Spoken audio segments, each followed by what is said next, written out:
Welcome to Shukla study point. आप सभी का स्वागत है आपके अपने YouTube channel Shukla study point में। मैं शिवम शुक्ला आप सभी दोस्तों का हार्दिक स्वागत करता हूं।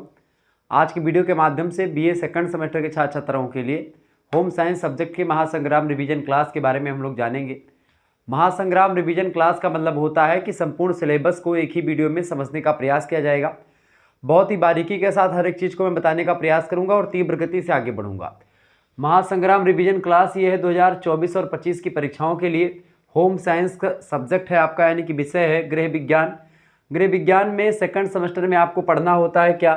गृह विज्ञान के सेकंड सेमेस्टर में आपको पढ़ना होता है वस्त्र विज्ञान व परिधान का परिचय एवं परिवार संसाधन प्रबंध के बारे में आपको जानना होता है। परिवार संसाधन प्रबंध वस्त्र विज्ञान, ठीक है, परिधान का परिचय और परिवार संसाधन प्रबंध। बेसिकली ये तीन टॉपिक अपने आप में जो हैं बहुत ही महत्वपूर्ण है। होम साइंस अगर आप पढ़ रहे हैं तो आपके लिए बहुत ही महत्वपूर्ण है। Good morning all of you, सभी को बहुत बहुत एक प्रकार से अभिनंदन सभी का और स्वागत है आपके अपने यूट्यूब चैनल में। सभी लोग वीडियो को लाइक कर दीजिएगा। चलिए अब जानने का प्रयास करते हैं कौन कौन से प्रश्न आखिरकार आपकी परीक्षा में आ सकते हैं, और ये ऑब्जेक्टिव लिखित सभी के लिए बहुत महत्वपूर्ण होंगे, ये बात आप ध्यान रखेंगे। आपकी परीक्षा किसी भी प्रकार से हो रही हो सभी के लिए इम्पोर्टेंट है। आप किसी भी विश्वविद्यालय में, किसी भी कॉलेज में, कहीं पर भी पढ़ रहे हैं, सभी में यही प्रश्न लगभग आने वाले हैं। तो आप इन चीज़ों को, चूँकि ये रिवीजन क्लास है और हर एक टॉपिक को यहाँ पर मैं कवर करने का प्रयास करूँगा। पहला प्रश्न है वस्त्र विज्ञान से आप क्या समझते हैं या आप क्या समझती हैं, ठीक है। जिस विषय के अंतर्गत वस्त्रों का निर्माण करने वाले प्राकृतिक और कृत्रिम, देखिए रेसे जो होते हैं प्राकृतिक और कृत्रिम, कृत्रिम माने मानव के द्वारा बनाए जाने वाले, प्राकृतिक माने जो प्रकृति ने स्वयं भेजे हैं या प्रकृति ने बना करके भेजे हैं, ठीक है। तो प्राकृतिक व कृत्रिम रेशों का जो है वस्त्र निर्माण की समस्त विधियों का, वस्त्र की पारिस्कृति का, यानी वस्त्र का एक प्रकार से वस्त्र बनाने के तरीके, वस्त्र बनने या वस्त्र निर्माण में जो प्रयोग किए जाने वाले प्राकृतिक या मानव निर्मित रेशे होते हैं, तंतु होते हैं, उन तंतुओं का अध्ययन, वस्त्र निर्माण की सारी विधियों का अध्ययन, वस्त्र को एक प्रकार से फिनिशिंग करने की तमाम प्रकार की जो टेक्निक्स हैं, विधियाँ हैं, उनका अध्ययन। इसके अलावा परिसज्जा का, वस्त्रों के रख रखाव का, परिसज्जा माने वस्त्रों को सजाने के जो होते हैं चीज़ें, उसके बारे में, रख रखाव का, वस्त्रों को कैसे रखा जाए, वस्त्रों को कैसे सेफ्टी से रखा जाए, इन तमाम चीज़ों का अध्ययन।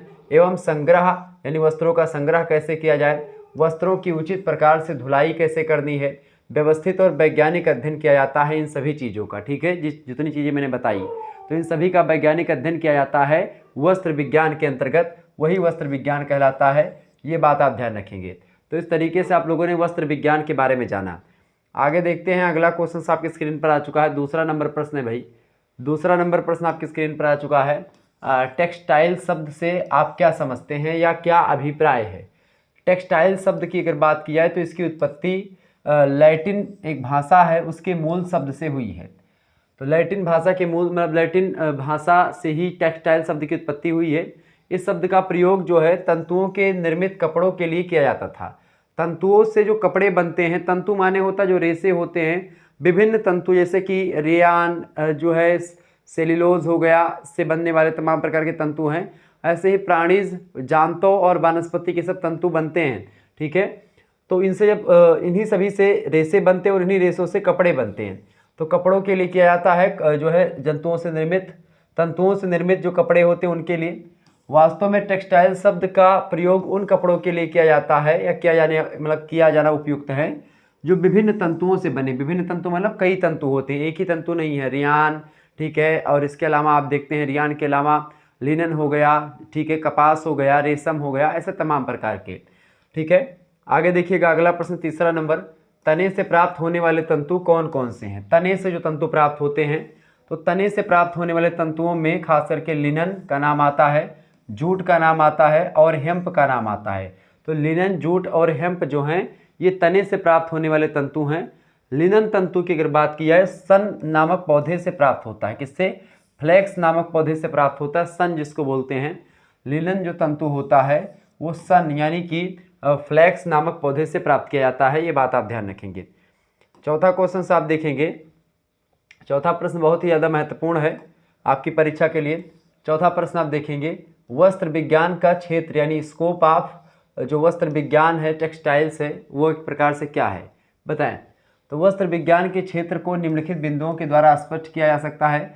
विषय क्षेत्र या स्कोप का मतलब होता है कि उस विषय वस्तु के अंतर्गत किन किन चीज़ों का हमको अध्ययन करना होता है, क्या क्या चीज़ें उसमें पढ़नी होती है या क्या क्या चीज़ें उसमें समाहित होती हैं, ये होता है उसका स्कोप। ठीक है, ये बात आप ध्यान रखिए। स्कोप माने विषय क्षेत्र या क्षेत्र। पहली बात, रेशों के प्रकार का अध्ययन किया जाता है वस्त्र विज्ञान के अंतर्गत। जो रेशे होते हैं विभिन्न प्रकार के, उनकी विशेषताओं का अध्ययन किया जाता है और उन रेशों का उत्पादन कैसे होता है, इन सभी का अध्ययन वस्त्र विज्ञान के अंतर्गत हम लोग करते हैं। इसके अलावा दूसरे क्षेत्र उसमें मतलब वस्त्र के विज्ञान का जो दूसरा क्षेत्र है वस्त्र विज्ञान का, उसमें वस्त्र निर्माण की जो तमाम प्रकार की विधियाँ होती हैं उन सभी विधियों का अध्ययन किया जाता है।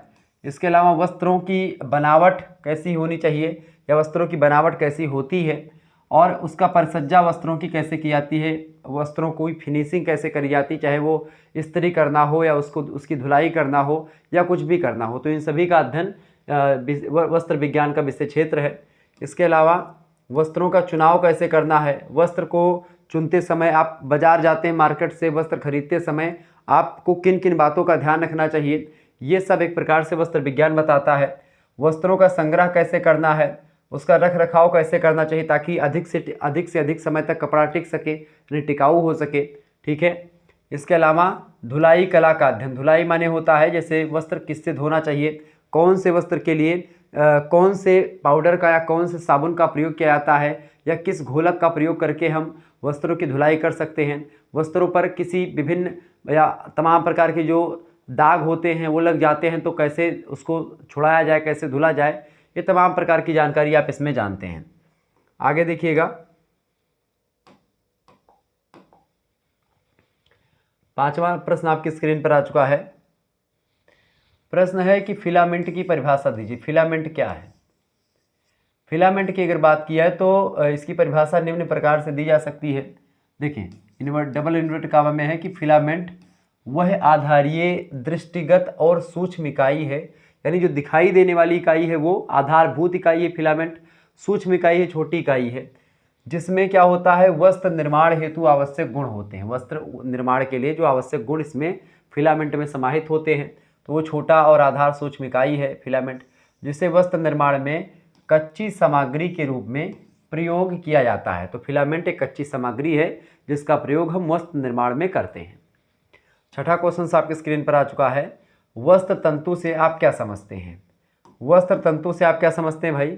वस्त्र तंतु की अगर बात करें, देखें सभी लोग, तो वस्त्र तंतु से आप क्या समझते हैं? वस्त्र तंतु का अर्थ उस तंतु से है जिससे धागे या सूत तैयार किए जाते हैं और उन धागों से वस्त्रों का निर्माण होता है। तो तंतुओं से धागे तैयार किए जाते हैं, धागों से फिर वस्त्र का निर्माण किया जाता है। तो जिससे धागे और सूत तैयार किए जाते हैं और उसी सूत को विभिन्न बुनाई की विधियों के द्वारा, बुनाई कई प्रकार की होती है, अभी मैं समझाऊंगा, तो उन्हीं बुनाई की विधियों का प्रयोग करके कपड़ों के रूप में परिवर्तित किया जाता है, जिससे पहनने योग्य वस्त्र जो होते हैं तैयार किए जाते हैं। मतलब वस्त्र तंतु एक प्रकार की कच्ची सामग्री है जो विभिन्न प्रकार की प्रक्रिया के द्वारा पहनने के योग्य वस्त्र तैयार करने में सहायता देती है। ठीक है, वो होता है आपका तंतु, वस्त्र तंतु। ठीक है, जो रेशे होते हैं वही। आगे देखेंगे, 7वां क्वेश्चन आपके स्क्रीन पर आ चुका, फटाफट से आप लोग देखने का प्रयास करेंगे। 7वां प्रश्न है फाइब्रिन किसे कहते हैं? तो रेशम के कीड़े, रेशम एक कीड़ा होता है, उस कीड़े से उसी कीड़े के द्वारा रेशम के निर्माण में फिलामेंट कीड़े के आसपास अंग्रेजी के 8 आकार में लपेटा जाता है। 8 इस तरीके से लपेटा जाता है। फिलामेंट दोहरे धागे के रूप में होता है जिन्हें फाइब्रिन कहते हैं। तो फिलामेंट दोहरे धागे के रूप में जो होता है उसे फाइब्रिन कहा जाता है। रेशम के कीड़े के द्वारा रेशम के निर्माण में फिलामेंट कीड़े के आसपास अंग्रेजी के 8 आकार में लपेटता है।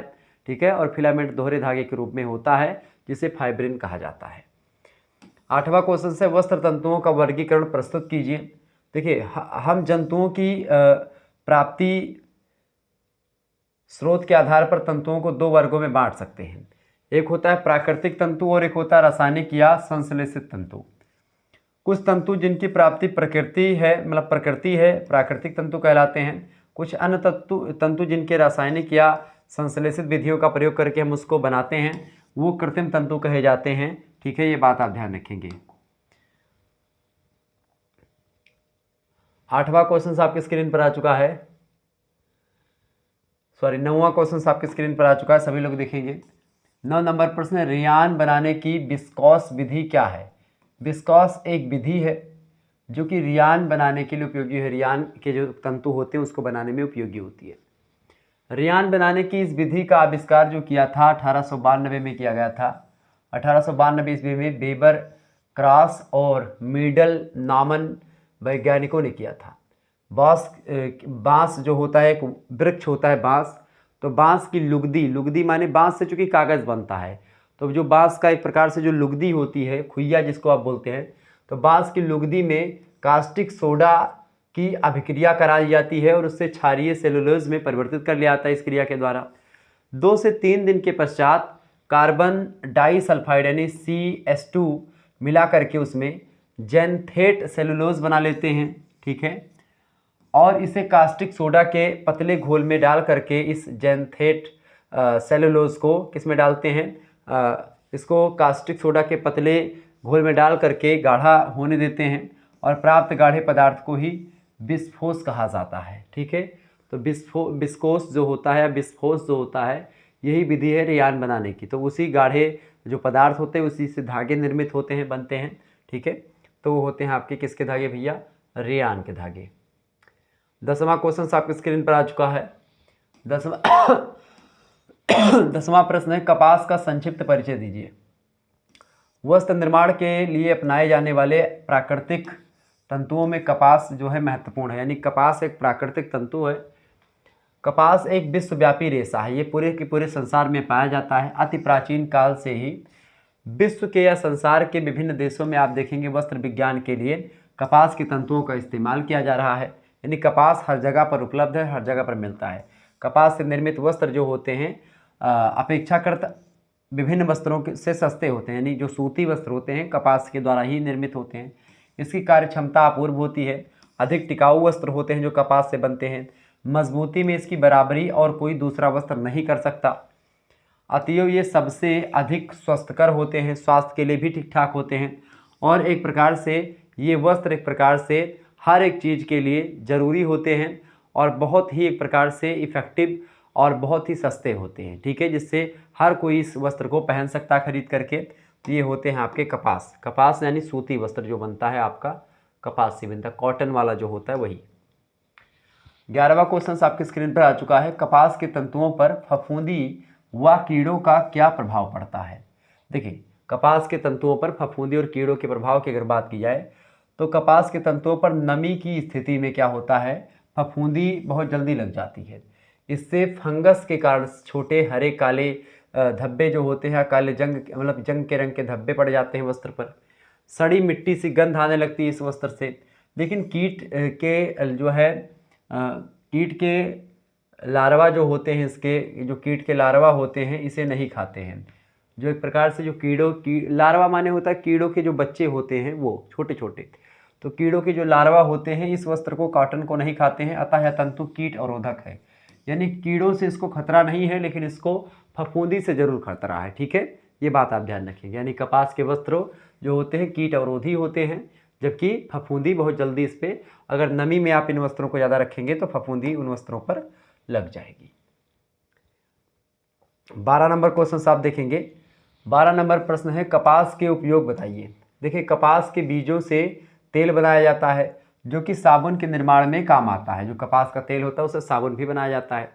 और इसके बीज की जो खली होती है, बीज की जो फकली होती है, जिस मतलब बीज के जो ऊपर का एरिया जो बेस्ट एरिया होता है, वो पशुओं के चारे के रूप में भी खिलाया जाता है। कपास के कुछ भाग का प्रयोग मानव निर्मित रेशे, खास करके प्लास्टिक, फोटोग्राफिक फिल्म, वर्निश बनाने में इसका उपयोग किया जाता है कपास के तंतुओं का, ठीक है, मतलब कपास का। आगे देखेंगे 13 नंबर क्वेश्चन आपके स्क्रीन पर आ चुका है, फटाफट से आप लोग देखने का प्रयास करेंगे। प्रश्न है, रेशम व कपास को जलाने पर दोनों की गंध में क्या अंतर होता है। अगर आप रेशम के वस्त्रों को जलाएं और कपास के वस्त्रों को जलाएं तो जो दोनों की गंध में होगी, मतलब गंध आएगी, उनमें क्या डिफरेंस होगा। देखिए, रेशम और कपास को जलाने पर उनकी गंध में काफ़ी अंतर आपको देखने को मिलेगा। रेशम को जलाने पर उसकी गंध जो होती है, पंख आप या बाल के जलने से होती है। यानी कि अगर कोई चिड़िया का पंख या किसी मनुष्य या किसी का बाल अगर आप जलाएंगे तो जैसी गंध आएगी, रेशम की वस्त्रों को जलाने में भी ऐसे ही गंध आएगी। इसीलिए हीरो हीरोइन के जो बाल होते हैं, हीरोइन की बेसिकली जो बाल होते हैं, उनकी तुलना किससे करी जाती है? तो हीरोइन के बालों की तुलना ये रेशमी जुल्फ़ें, ये शरबती आँखें, ये आपने गाना ज़रूर सुना होगा। तो रेशमी जुल्फ़ें, शरबती आँखें जो हैं, ये तुलना इसलिए करी जाती है रेशमी जो है रेशम के वस्त्रों से बालों की। रेशमी वस्त्र मतलब होता है सिल्क, माने होता है रेशम। अंग्रेजी में रेशम को सिल्क कहते हैं। कहते हैं भैया तुम्हारा बाल बड़ा सिल्की है। सिल्की माने होता है रेशमी है, ठीक है, ये बात आप ध्यान रखेंगे। तो रेशम जो होता है जब उसको जलाते हैं तो बाल जलने जैसी गंध आती है, ठीक है, और पंख जलने जैसी। लेकिन जब कपास के आग को आप जलाएंगे तो कागज़ आप जैसे जलाते हैं वैसी गंध आएगी। जैसे कागज़ के जलने से गंध आती है वैसी गंध कपास के जलने से आती है, जबकि पंख और बाल के जलने से गंध रेशम को जलाने से आती है।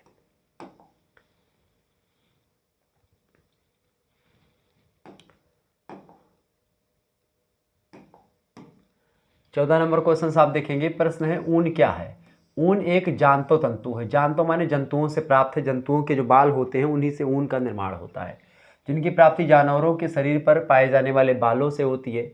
पर्वतीय व बर्फीय इलाकों में पाए जाने वाले जो जानवर होते हैं उनके शरीर पर जो होते हैं बाल होते हैं, चूँकि प्रकृति ने उनको उसी के अनुरूप बनाया है। लंबे और घने बाल होते हैं जो ठंडे इलाके के पशु होते हैं। ये बाल शरीर के जो है शरीर पर ठंड, धूप और गर्मी से उन जो है जंतुओं की रक्षा करते हैं और उनको रहने के लिए अनुकूलता प्रदान करते हैं। आदि मानव इन जानवरों की खाल प्राप्त करने हेतु जानवरों का शिकार करते थे और इन्हीं एक प्रकार से खाल को खुद ओढ़ते थे, वस्त्र के रूप में प्रयोग करते थे। लेकिन आज का मनुष्य क्या है, उनकी बाल को एक प्रकार से बढ़िया विधि से काट ले रहा है। तमाम प्रकार की मशीनें आ गई हैं तो उनको काट करके जो है तमाम प्रकार के वस्त्र बनाए जाते हैं। तो ऊन जो होता है, जो स्वेटर वेटर बुना जाता है, वो खास करके वो आप जान लीजिए जानवरों के बाल होते हैं, ठीक है।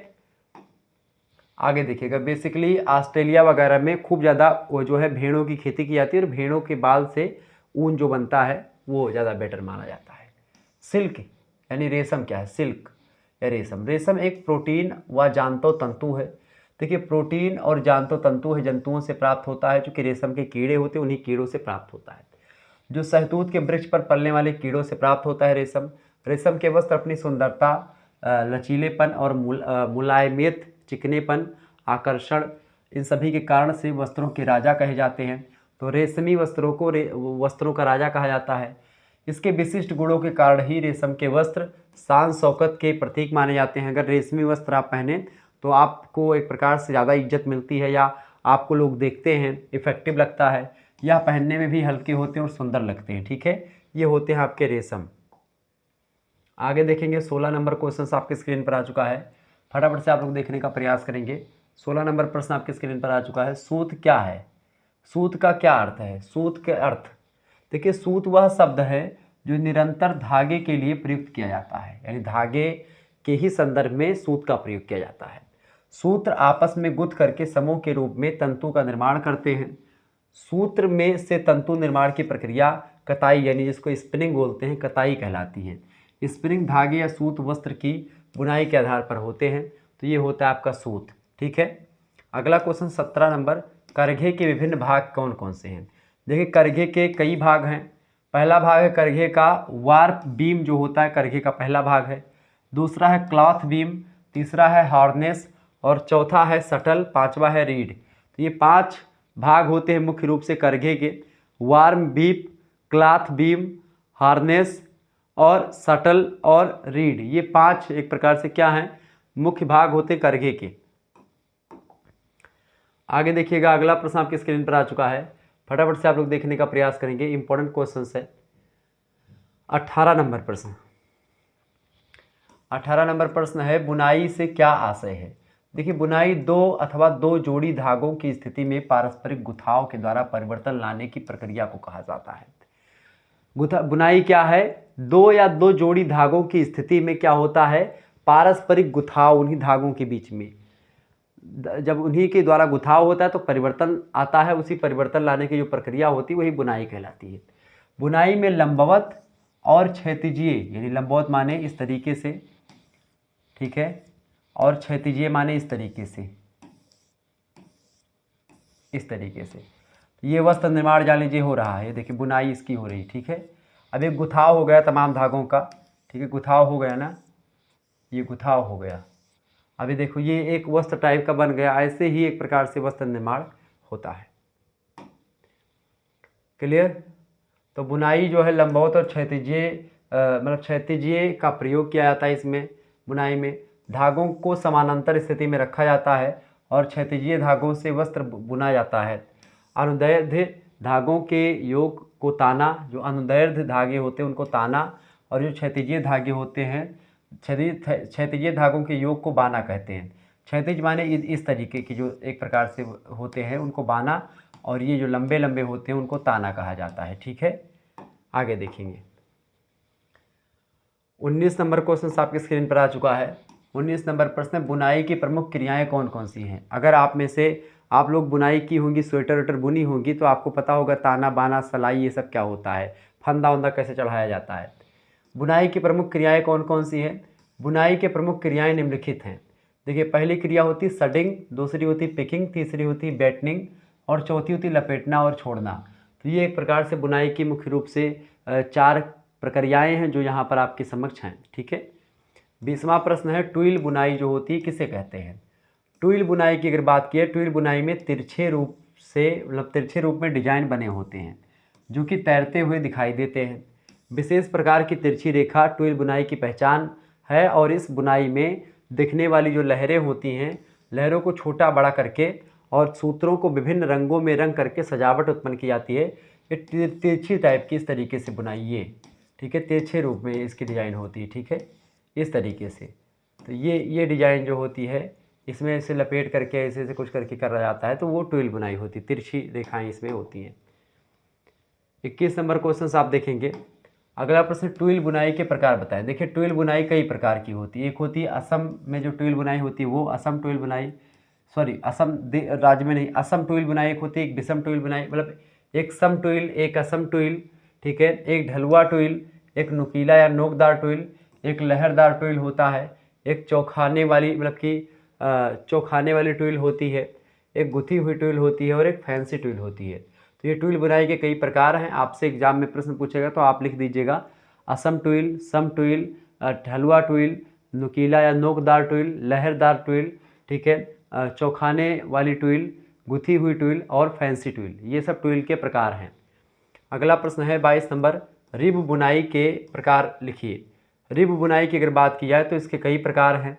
रिब बुनाई का पहला प्रकार है वार्प रिब, दूसरा है वेप्ट रिब, तीसरा है चौकदार रिफ्ट, चौथा है आपका स्टर मतलब कि स्ट्राइड रिब, ठीक है। इसके अलावा अगला है मैट रिब। तो ये सब रिब बुनाई के प्रकार हैं।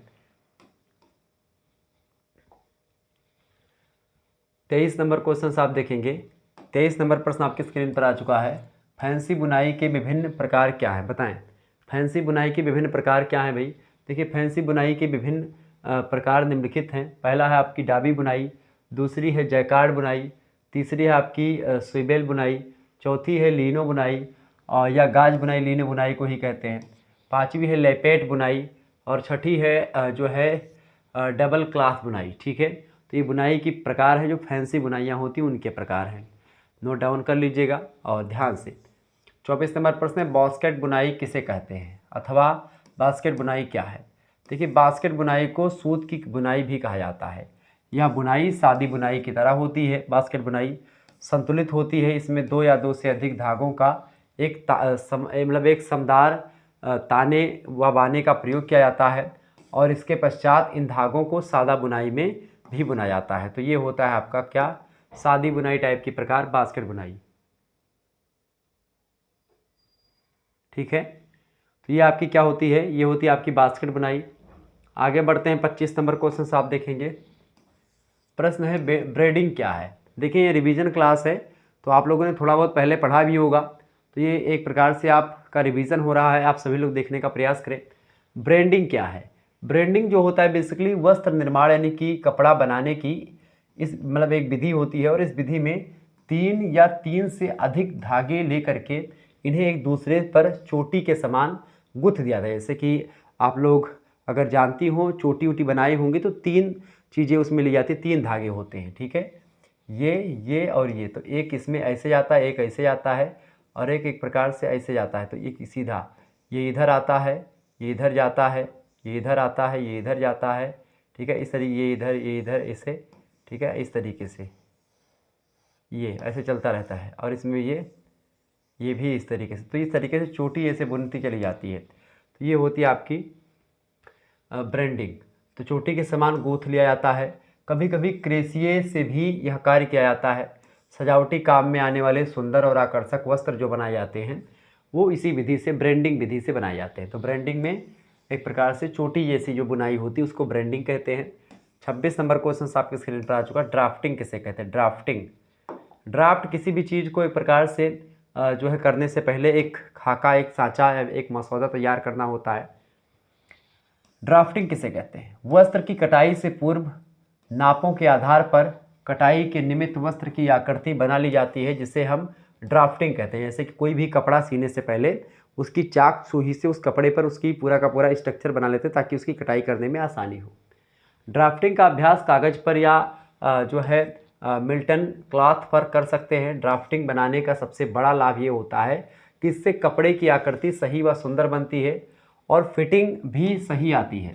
यानी बार बार ड्राफ्टिंग करने से यह भी पता चलता है कि कितना कपड़ा लगेगा, ठीक है। तो ये एक प्रकार से ड्राफ्टिंग करने से आप ये जान पाएंगे कि किसी वस्त्र को बुनने में कितने कपड़े लगेंगे और किस तरीके से हम इसकी बुनाई करेंगे और कैसे कैसे उसको काटना है, सारी जानकारी आपको पहले से हो जाएगी, ठीक है। यानी बेसिकली मैं आपको बताऊं तो ड्राफ्टिंग का मतलब यही होता है, जैसे कि अगर आप लोग ईंट बनते ही कभी देखे होंगे तो ईंट का एक सांचा होता है, जैसे एक सांचा, ठीक है, कि हमको कैसे कैसे क्या करना, तो एक सांचा तैयार करना ही ड्राफ्टिंग कहलाता है, ठीक है। 27 नंबर क्वेश्चन से वस्त्रों का चुनाव किस प्रकार करना चाहिए? देखिए, वस्त्रों का चुनाव निम्न प्रकार से करना चाहिए। पहला है ऋतु संबंधी वस्त्र, यानी कि मान लेते ठंडी है, गर्मी है, तो ये ध्यान रखें कि ठंडी गर्मी बरसात क्या मौसम चल रहा है उसके हिसाब से कपड़े खरीदे जाएं। दूसरा होता है प्रकार संबंधी, यानी किस प्रकार के कपड़े हैं, कौन से प्रकार के, तो उसको देख करके खरीदा जाए। नमूना संबंधी, यानी किस तरीके से उसके जो है सैंपल कपड़े के कैसे हैं उसको देख सुन कर खरीदा जाए। रंग संबंधी, यानी कौन सा रंग आपको पसंद है, कलर। वस्त्रों की पहचान संबंधी, यानी वस्त्र की पहचान, वस्त्र अच्छा है या बुरा है, ये भी आपको एक प्रकार से परखना चाहिए। तो ये सब एक प्रकार से वस्त्रों को चुनते समय, ये एक प्रकार से इन तमाम प्रकार के चुनाव करते समय तमाम प्रकार के पहलुओं पर ध्यान देना चाहिए। 28 नंबर प्रश्न है, ऊन किसका मतलब किस पदार्थ से बनता है? तो केरोटीन से बनता है ऊन। केरोटीन नामक एक प्रोटीन युक्त पदार्थ से बनता है ऊन, ध्यान रखिएगा इस बात को। 29 नंबर प्रश्न है, प्रथम श्रेणी का ऊन किस प्रकार के ऊन को कहते हैं? तो प्रथम श्रेणी का ऊन मेरिनो जो ऊन होता है, मेरिनो जाति की भेड़ होती है, तो मेरिनो जात की भीड़ से प्राप्त होने वाला ऊन जो होता है, जो है वो सर्वोत्कृष्ट ऊन होता है, ठीक है। आगे बढ़ते हैं, अगला प्रश्न 37 नंबर क्वेश्चन आपके स्क्रीन पर आ चुका है। फटाफट से आप लोग देखने का प्रयास करेंगे।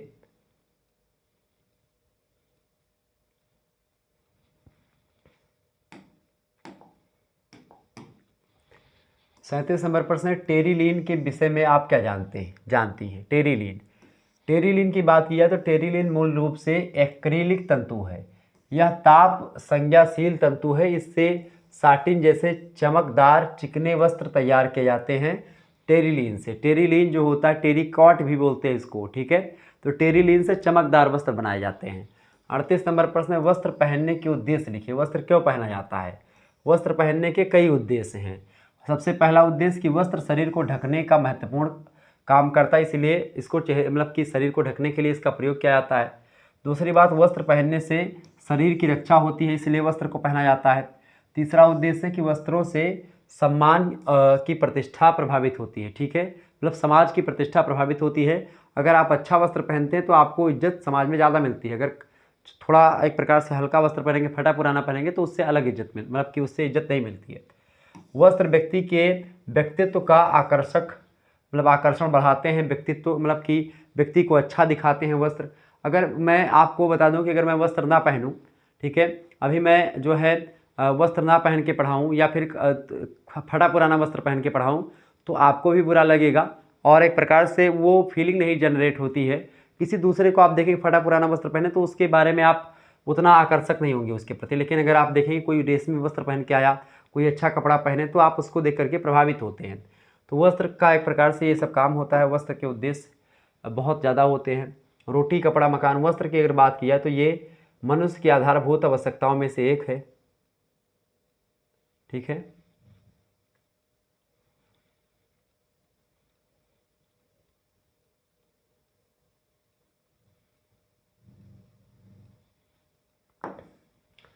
उनतालीस नंबर प्रश्न है, लिनन के विषय में आप क्या जानती हैं। लिनन की बात की जाए तो एक प्रकार की सन होती है लिनन, तथा इसका तंतु फ्लास्क नामक पौधे के तने से बना प्राप्त किया जाता है। लिनन प्राकृतिक और वानस्पतिक रेशों में से एक है। लिनन से घरेलू वस्त्र जैसे जो है मेज पोश, नेपकिन, तौलिया, तकिए का गिलाफ, चादरें, अलंकरण के लिए जो आवरण आवरणों के रूप में प्रयोग किए जाने वाले जो होते हैं सजाई करने के लिए वो बनाए जाते हैं। लिनन घर की शोभा को बढ़ाने वाले होते हैं। ठीक है, तो लिनन ये होता है। ठीक है, ध्यान रखिएगा। तौलिया वौलिया बनाया जाता है, तकिया बनाया जाता है, चादर, अलंग जो घर को सजाने के लिए प्रयोग करने वाले वस्त्र होते हैं वो। 40 नंबर प्रश्न, सिलाई मशीन के साधारण दोषों को बताइए। सिलाई मशीन के दोष कौन कौन से हैं। देखिए, सिलाई मशीन के कई दोष हैं। पहली बात तो धागे का टूटना। सिलाई मशीन में क्या होता है, जब आप सिलाई करते हैं तो धागे टूट जाते हैं। ठीक है। दूसरी बात, सुई के धागे का टूटना। सुई के धागे जो होते हैं कभी कभी टूट जाते हैं, सुई टूट जाती है वस्त्रों को एक प्रकार से उसको करते समय। बॉबिन के धागे का टूटना, बॉबिन के धागे भी टूट जाते हैं। मशीन का भारी चलना, ये भी एक इसका दोष है। इसके अलावा सुई का बार बार टूटना, नीचे के धागों में गुच्छे बनना, कपड़े का रुक रुक करके आगे खिसकना, ठीक है, कपड़े का इकट्ठा होना, ऊपर से नीचे के धागों का उपयुक्त तनाव, या फिर जो है आप सी रहे हैं सीधा और तिरछा सिलाई होने लगी, तो ये सब सिलाई मशीन की एक प्रकार से वो होती हैं। सिलाई मशीन के बारे में अगर बताऊँ मैं तो सिलाई मशीन हमारे पास है भी, यहाँ पर छोटी सी रखी, मैं आपको दिखा रहा हूँ। एक मिनट रुकिएगा, मैं दिखा रहा हूँ आपको। ठीक है,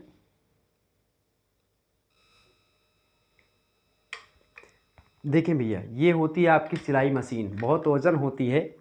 ये एक हाथ वाली सिलाई मशीन होती है, यहाँ से चलती है। ठीक है, ये अब इसको मैं अगर यहाँ पर रख के चलाऊँ अगर, तो हालांकि मुझे सिलना उलना आता नहीं है, लेकिन ये है सिलाई मशीन। ठीक है, हमारे यहाँ पे हमारी भाभी वगैरह हैं तो वो सिलाई मशीन रखे रहती हैं अपने यूज के लिए। ठीक है, चलिए इसको नीचे मैं रख देता हूँ, फिर बाद में भी हम देखेंगे इसके बारे में। तो ये होती सिलाई मशीन। सिलाई मशीन को लेकर के आपकी परीक्षा में प्रश्न आते रहते हैं। और आपको बता दूं कि सिलाई मशीन जो होती है इसका सचित्र वर्णन को लेकर के दीर्घ उत्तरीय में प्रश्न भी आता है। ठीक है, तो सिलाई मशीन, तो इसके कई दोष होते हैं, सिलाई मशीन के लाभ भी कई होते हैं। आगे देखेंगे। 41 नंबर प्रश्न है, रेशम की भौतिक विशेषताएं बताइए। रेशम की भौतिक विशेषताएं निम्नलिखित है। पहली है संगठन, दूसरा है लंबाई, तीसरी है मजबूती, चौथा है चमक और लचीलापन होता है रेशम में, पांचवा है ऊष्मा का संचालन, छठा है घर्षण प्रभाव, सातवां है सफाई और धुलाई। तो ये रेशम की भौतिक विशेषताएं हैं। 42 नंबर प्रश्न है, मोयरिंग का क्या अर्थ आशय है, समझाइए। मोयरिंग का क्या आशय भैया। मोयरिंग जो होता है वस्त्रों की सतह को चमकदार बनाने की, यह भी एक परिसज्जा होती है। इसमें उभरे हुए जो बेलन होते हैं उन बेलनों के द्वारा वस्त्र पर प्रेस की जाती है, जिससे चमकदार, आकर्षण और लहरदार डिजाइन तैयार होती है। ठीक है, तो मोयरिंग का क्या मतलब होता है। मोयरिंग एक प्रकार से वस्त्रों को चमकदार बनाने की, वस्त्रों की सतह को चमकदार बनाने की एक टेक्निक होती है, एक तरीका होता है। ठीक है, आगे देखेंगे। 43 नंबर प्रश्न आपके स्क्रीन पर आ चुका है। प्रश्न देखेंगे, खनिज तंतु एस्बेस्टस का निर्माण किस प्रकार से होता है। तो एस्बेस्टस का निर्माण जो होता है, एस्बेस्टस तंतु का निर्माण के लिए खनिज पदार्थों के सिलिकेट पर दबाव डाल करके इनकी चादर बनाई जाती है। फिर जो है इस चादर के सूक्ष्म रेशे काटे जाते हैं। एस्बेस्टस रेशों में से जो है क्रिस्टोलाइट एस्बेस्टस के तंतु निर्माण की दृष्टि से वह सबसे उपयुक्त माने जाते हैं, क्योंकि इनसे सबसे उत्तम प्रकार के लंबे, महीन और मजबूत लचीले धागे तैयार होते हैं। इसमें इनसे प्लाई वाले जो धागे होते हैं वो बनाए जाते हैं। ठीक है, तो ये होता है आपका खनिज तंतु, खास करके एस्बेस्टस, ये खनिज से प्राप्त होता है। 44 नंबर क्वेश्चन आपके स्क्रीन पर आ चुका है, फटाफट से आप देखेंगे। प्रश्न है, परिधान निर्माण के सिद्धांत कौन कौन से हैं। देखिए, परिधान निर्माण के कई सिद्धांत हैं। पहला सिलाई का सबसे पहला सिद्धांत, सिलाई का पहला सिद्धांत है उपयुक्त फिटिंग, यानी सबसे पहली बात परिधान निर्माण के लिए, कपड़े बनाने के लिए या सिलाई का जो सबसे मतलब सिलाई करने के लिए सबसे पहला जो एक प्रकार से सिद्धांत है वो होता है फिटिंग, यानी फिटिंग का कपड़ा सिया जाए। मान लेते हैं कमर अगर 32 है तो 32 कमर होनी चाहिए, ठीक है, मतलब हर एक चीज़ का एकदम से फिटिंग होनी चाहिए।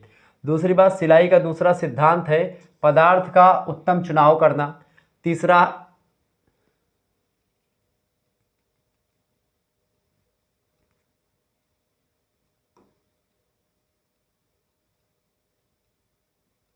एक मिनट रुकेंगे यहाँ पर।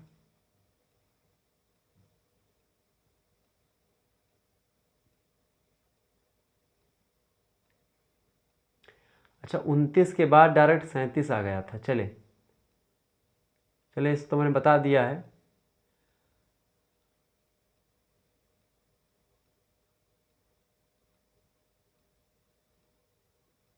सैंतीस, 40, 41, 42, 44, फिर 37, 38 आ गया।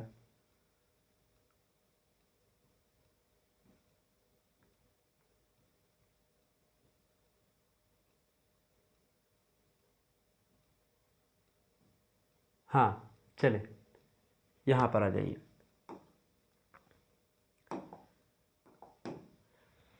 तो फिटिंग, सिलाई का दूसरा सिद्धांत है पदार्थ का उत्तम चुनाव करना। तीसरा है सिलाई का अन्य सिद्धांत है परिधान में समायोजन की संभावना, यानी जो कपड़ा आप सी रहे हैं उसमें जो है सामंजस्य हो, तालमेल हो। ऐसा नहीं है कि आपने एक प्रकार से ऊपर का हिस्सा बहुत ज़्यादा चौड़ा कर दिया, नीचे का बहुत पतला कर दिया, या नीचे का जो है चौड़ा कर दिया, ऊपर का पतला कर दिया, ऐसा नहीं करना। समन्वय, यानी जैसा मतलब सब कुछ फिटिंग हो। सिलाई का एक महत्वपूर्ण सिद्धांत होता है परिधान आरामदायक हो, पहनने में अच्छा हो, आसान हो और सुविधाजनक हो, ये सबसे इम्पोर्टेंट होता है, ठीक है। तो ये सब एक प्रकार से परिधान निर्माण के सिद्धांत हैं। 45 नंबर क्वेश्चन आप देखेंगे। 45 नंबर क्वेश्चन आपके स्क्रीन पर आ चुका है। प्रश्न है रेशमी वस्त्रों पर फफूंदी एवं कीड़े लगते हैं या नहीं, बताएं, समझाइए। रेशमी वस्त्रों पर फफूंदी या कीड़े लगते हैं या नहीं।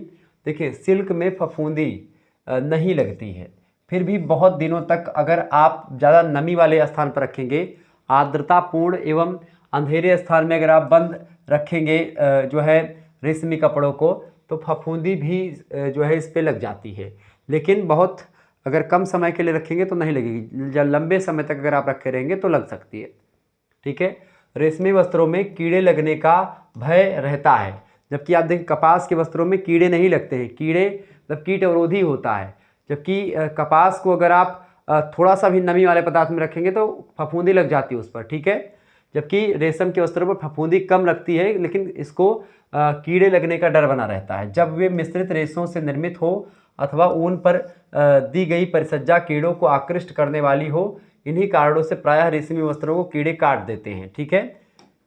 आगे देखेंगे, 46 नंबर क्वेश्चन आपके स्क्रीन पर आ चुका है। देखेंगे, प्रश्न है रेशमी वस्त्र धोने से पूर्व की तैयारी को संक्षेप में स्पष्ट कीजिए। रेशमी कपड़ों को गुनगुने पानी से धोना चाहिए। इसके लिए गुनगुना पानी तैयार रखना चाहिए। यदि जल कठोर हो तो उसे मृदु बनाने के लिए 1/2 चम्मच सुहागा या जिसको नवसादर बोलते हैं उसको डालें पानी में।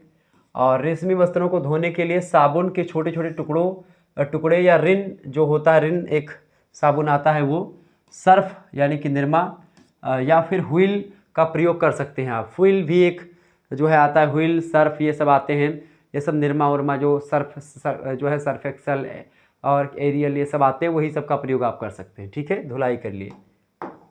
आगे देखेंगे, 47 नंबर क्वेश्चन आपके स्क्रीन पर आ चुका है। सूत के विभिन्न प्रकारों को संक्षेप में प्रकट कीजिए। देखिए, सूतों को विभिन्न रूप प्रदान किए गए हैं, इसी आधार पर सूतों के प्रकार किए जाते हैं। सूत मुख्य रूप से 3 प्रकार के होते हैं। पहला है सामान्य सूत, दूसरा है सम्मिश्रित सूत और तीसरा होता है नॉवेल्टी सूत। तो ये 3 प्रकार के सूत होते हैं। 48 नंबर प्रश्न है रेशम के विभिन्न प्रकार क्या हैं। देखिए, रेशम मुख्य रूप से निम्नलिखित 2 प्रकार का रेशम होता है। पहला होता है स्वनिर्मित या जंगली रेशम जो अपने आप बनता है, और दूसरा होता है उत्पादित रेशम, जिस रेशम के कीड़ों का पालन किया जाता है उसके बाद में रेशम निकाला जाता है। तो ये 2 प्रकार के रेशम होते हैं, ठीक है। 49 नंबर क्वेश्चन आप देखेंगे। 49 नंबर प्रश्न है ऊन और रेशम के में कोई 2 अंतर बताएं। ऊन और रेशम में दो अंतर निम्नलिखित है। पहला अंतर है ऊन प्रोटीन प्रधान रेशा है। ऊन में प्रोटीन पाई जाती है, यानी प्रोटीन जो है ऊन में प्रोटीन बहुत पाई जाती है। तो ऊन प्रोटीन प्रधान रेशा है, लेकिन इसमें यूरिया की मात्रा मिलती है। इसमें यूरिया की मात्रा किसमें? ऊन प्रोटीन प्रधान रेशा है, लेकिन इसमें यूरिया की मात्रा मिलती है। रेशम शुद्ध प्रोटीन तंतु होता है, ठीक है। तो ऊन एक प्रकार से प्रोटीन प्रधान तो है, लेकिन इसमें यूरिया की मात्रा भी मिलती है। लेकिन रेशम जो होता है उसमें केवल और केवल प्रोटीन ही होता है, तो रेशम प्रोटीन तंतु है। दूसरा अंतर, ऊन तंतु पर फफूंदी नहीं लगती है। ऊन तंतु पर फफूंदी नहीं लगती है, पर कीड़ों से ऊन नष्ट हो जाते हैं, जबकि शुद्ध रेशम पर फफूंदी व कीड़ों का प्रभाव नहीं पड़ता है, ठीक है। शुद्ध अगर रेशम है तो नहीं पड़ता, लेकिन अगर ऊनी रेशम है, ठीक है, तो उन पर कीड़ों का डर बना रहता है। 50 नंबर क्वेश्चन आप देखेंगे। 50 नंबर प्रश्न है, वस्त्र व्यक्तित्व निर्माण में किस प्रकार सहायक होते हैं? देखिए, उपयुक्त समय व व्यवसाय के अनुसार वस्त्र पहनने से व्यक्ति के व्यक्तित्व में आकर्षण आता है। दूसरे लोग स्वतः ही उनसे प्रभावित होने लगते हैं। उचित वस्त्रों से व्यक्ति में स्वयं विश्वास उत्पन्न होता है। जैसे एक डॉक्टर जो होता है उसका वस्त्र अलग होता है, शिक्षक का अलग, पुलिस अधिकारी का अलग। ऐसे ही दुकानदार, व्यापारी अपनी उचित वेशभूषा के द्वारा ही आकर्षण के केंद्र में है। उचित वेशभूषा ना होने से व्यक्ति दूसरों के मजाक का पात्र बन जाता है, ठीक है। अगर आपने अच्छा कपड़ा नहीं पहना तो आपका लोग मजाक उड़ाएंगे, आपका लोग मौज लेंगे। आगे देखेंगे, अगला प्रश्न आपकी स्क्रीन पर आ चुका है। 51 नंबर प्रश्न है भैया, हेम्प क्या है बताएं? हेम्प के तंतु सीधे, ठोस और पारदर्शी होते हैं।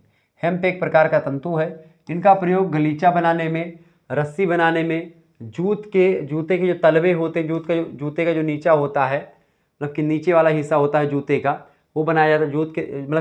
जूते के तलवे बनाए जाते हैं।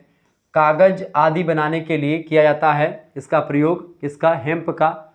इसमें ऐंठन वाला चीलापन नहीं होता है। इसका तंतु चमकदार होता है। इसके अलावा इसीलिए इसका गलीचा वगैरह बनाते हैं। जो है अणुवीक्षण यंत्र से देखने पर इसमें सन के समान जोड़ दिखाई पड़ते हैं, किंतु इनके मध्य की नली जो है चौड़ी होती है। 52 नंबर क्वेश्चन आप देखेंगे। 52 नंबर प्रश्न आपके स्क्रीन पर आ चुका है। कपोक क्या है? कपोक एक प्रकार के वृक्ष के फल के रूप में पाया जाता है। इसके बीज के चारों ओर तंतु कपास के समान ही लिपटा होता है। इसका तंतु कपास के तंतु से उत्तम तथा रेशम के अनुरूप होता है। यानी कपोक जो होता है ये रेशम के अनुरूप होता है। यह कताई के उपयुक्त नहीं होता है, कताई के लिए उपयुक्त नहीं होता है, क्योंकि इसमें प्राकृतिक ऐंठन नहीं होती है, ठीक है। आगे देखिएगा, अगला प्रश्न आपकी स्क्रीन पर आ चुका है। 53 नंबर क्वेश्चन आप देखेंगे। 53 नंबर क्वेश्चन है, प्राकृतिक रेशे किसे कहते हैं, स्पष्ट कीजिए। देखिए, वनस्पति जगत से प्राप्त होने वाले प्रकृति जनित रेशों को वानस्पतिक रेशे या सेलुलोज रेशे कहते हैं। इनकी रचना में मुख्य भाग सेलुलोज का होता है। सेलुलोज से निर्मित इन तंतुओं में कार्बन, हाइड्रोजन और ऑक्सीजन का अंश भी रहता है। वस्तुतः सेलुलोज का रासायनिक संगठन C6H10O9 या O5 क्या है, O6 या कुछ है, ये C6H10O5N होता है। सेलुलोज की सभी वानस्पतिक तंतुओं में उपस्थित होता है, किसी में कम और किसी में अधिक। वानस्पतिक तंतु अम्ल से प्रभावित होते हैं, यानी अम्लीय यानी खट्टे चीज़ों से प्रभावित होते हैं। सांद्र अम्लों की क्रिया से तंतु नष्ट हो जाते हैं, जबकि क्षारकों का प्रयोग का इन पर कोई हानिकारक प्रभाव नहीं पड़ता है। अम्लों का हानिकारक प्रभाव पड़ता है प्राकृतिक रेशों पर।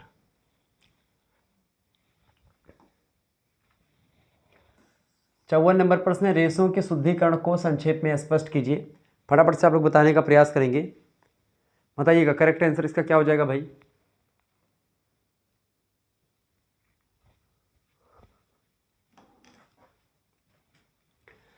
रेशों के शुद्धिकरण को संक्षेप में स्पष्ट कीजिए। रेशम उत्पादन का अगला चरण है रेशों का शुद्धिकरण। जो ककून एकत्र किए जाते हैं, ककून एक प्रकार से जो रेशम के कीड़े का जो वो होता है, वो उन्हें गर्म पानी में साबुन मिला करके गर्म किया जाता है। तो गर्म पानी में साबुन मिला करके उसको गर्म करते हैं, जो ककून इकट्ठा किया जाता है उसको। इस प्रकार से गर्म करने से ककून में विद्यमान रेशम के जो रेशे होते हैं मुलायम हो जाते हैं और नरम हो जाते हैं। इनमें सफ़ेदी आ जाती है, चमक भी आ जाती है ये करने से। तो ये रेशों का शुद्धिकरण इसी को कहा जाता है। आगे देखेंगे 55 नंबर प्रश्न आपकी स्क्रीन पर आ चुका है। 55 नंबर प्रश्न है, कताई को संक्षेप में स्पष्ट कीजिए। देखिए यह सबसे अंतिम प्रक्रिया होती है परिधान निर्माण की, ठीक है। जो है रेविंग क्रिया से प्राप्त धागे को बॉबिन की स्पिनिंग फ्रेम पर चढ़ा दिया जाता है। इससे कई जो है इसमें कई लोरल्स मतलब कि जो रोलर्स होते हैं वो लगे होते हैं। प्रत्येक के बाद वाला रोलर जो होता है पहले रोलर की अपेक्षा तीव्रतर गति से घूमता है। धागे को इन रोलर्स से गुजारा जाता है। अंतिम रोलर्स से निकलते निकलते वह धागा अभीष्ट व्यास व आकार का बन जाता है और इस तरीके से एक प्रकार से जो है कताई हो जाती है। यही कताई की क्रिया है। 56 नंबर क्वेश्चन आप देखेंगे। प्रश्न है, बखिए के ठीक ना होने के कारणों को संक्षेप में स्पष्ट कीजिए। देखिए बखिए के ठीक ना होने के निम्नलिखित में से कोई एक या एक से अधिक कारण हो सकते हैं। जैसे कि पहली बात तो ऊपर का या नीचे का धागा ठीक से ना पड़ा हो तब बखिए ठीक ना ही होते हैं। दूसरा, धागा अधिक मोटा या पतला हो जाए तब भी। ऊपर और नीचे के धागों के तनाव ठीक ना हो तब भी। एक धागा अधिक कसा हुआ हो और दूसरा धागा अधिक ढीला हो तो भी दिक्कत आती है। इसके अलावा शटल अगर टूटा हुआ हो तो भी दिक्कत आती है। सुई टेढ़ी हो या घिसी हुई हो तो भी दिक्कत आती है, ठीक है। आगे देखिए 57 नंबर प्रश्न आपकी स्क्रीन पर आ चुका है। फटाफट से आप देखेंगे 57 नंबर प्रश्न है, कपड़े का रुक रुक करके आगे खिसकने को संक्षेप में स्पष्ट कीजिए। देखिए निम्न दोषों के कारण से हो सकता है। पहली बात तो यदि धागों पर अधिक तनाव होगा तो कपड़े रुक रुक करके आगे खिसकेंगे। दूसरी बात, यदि प्रेशर फुट का पेंच अधिक ढीला हो गया हो तो मतलब सिलाई मशीन का, तो भी एक प्रकार से कपड़े रुक रुक करके आगे खिसकेंगे। तीसरी बात यह है कि जो है स्टिच रेगुलेटर में स्टिचों का नियंत्रण ठीक ना हो, ना किया जाए तो भी कपड़ा आगे कठिनाई से खिसकेगा। अतः उपयुक्त कारणों की उपस्थिति के लिए जांच करके उचित उपाय प्रयोग में लाइए, ठीक है। 58 नंबर क्वेश्चन आपकी स्क्रीन पर आ चुका है, देखेंगे। 58 नंबर प्रश्न है, नीचे के धागों में गुच्छे बनने की को संक्षेप में स्पष्ट कीजिए। देखिए यह दोष निम्नलिखित में से किसी एक या अधिक कारणों से उत्पन्न हो सकता है। पहली बात, सुई ठीक से ना लगी हो या सुई उचित साइज की ना हो तब जो है नीचे के धागों में गुच्छे बन जाते हैं सिलाई मशीन के।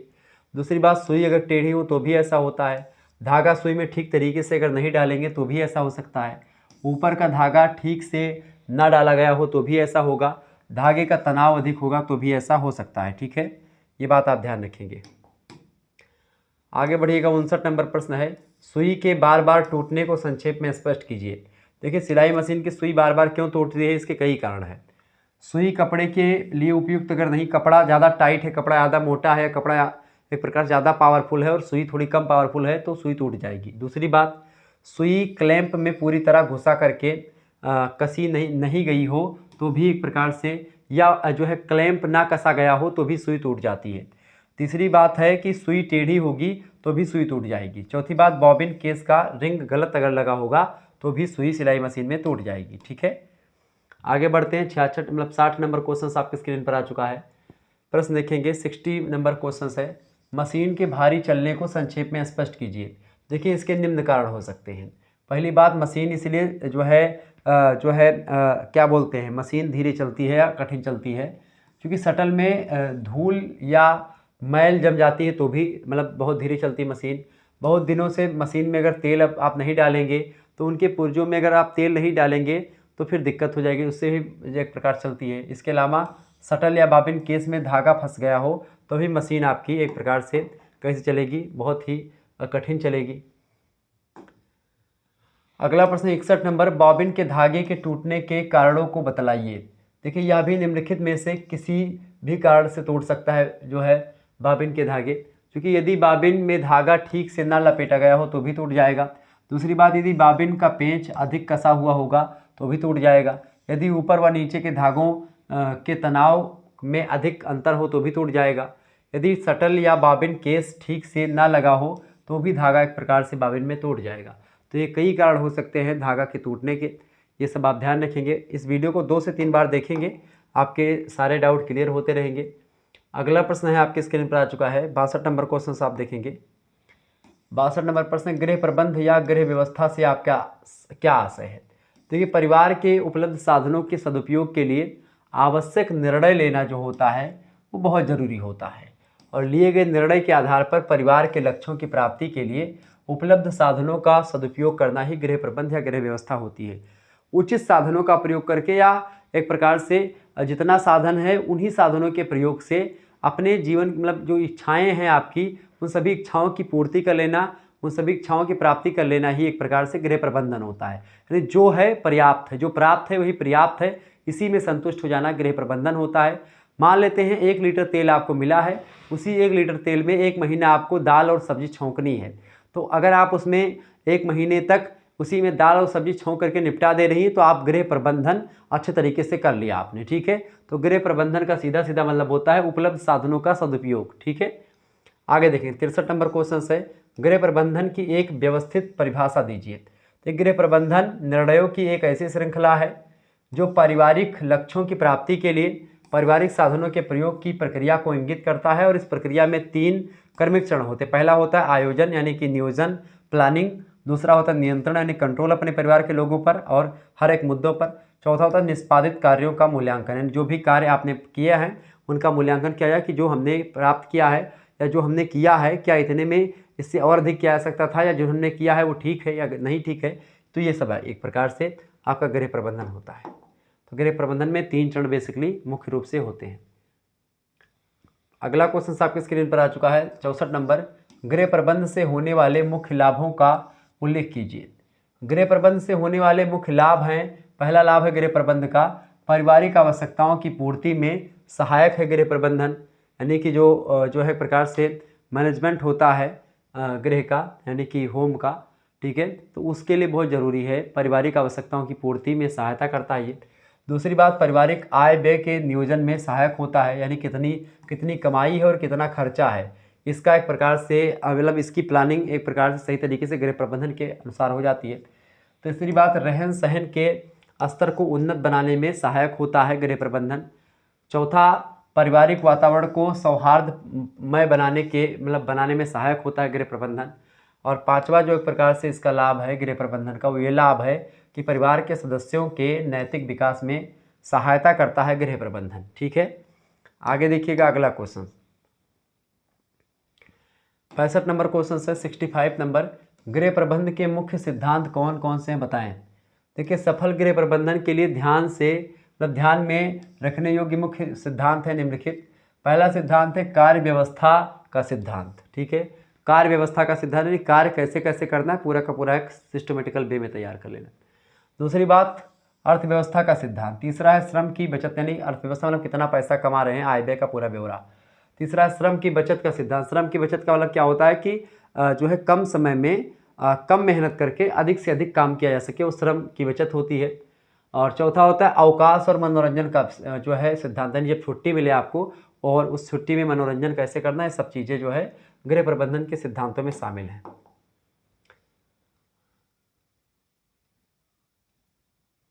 आगे देखेंगे 66 नंबर क्वेश्चन आपके स्क्रीन पर आ चुका है।